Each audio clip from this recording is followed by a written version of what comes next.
বল কেমন করে আমার বধূর সাথে মিলন হবে?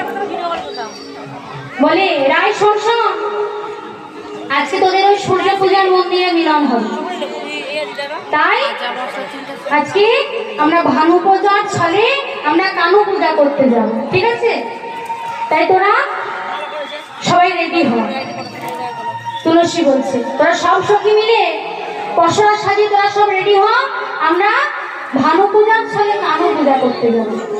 তখন রায়ধনী বলছে ওরে তুলসী, আমার যে বিবাদিনীর ঘরে বাস, আমার ঘরে শাশুড়ি আছে, ননদ আছে, এদের চুপকে ফাঁকি দিয়ে আমি কেমন করে সূর্য পূজা করতে যাবো বলতে পারিস? বলে কেন রে, তুই ছলনা কর, ছলনা করে আমরা গোবিন্দ দর্শনে যাব। তাই বাবা কৃষ্ণ নাম বড়ই মধুর, যে জনে কৃষ্ণ হয় সে বড় চতুর। তাই আজকে রাধারানী দেখো সূর্য পূজা করতে যাবে বলে কেমন ছলনা করেছে। আজকে পদকর্তা কি বলছে? আজ শ্বাস মুখে শ্বাস ছাড়িয়া কাঁদে বিনোদিনী, কাঁদে বিনোদিনী,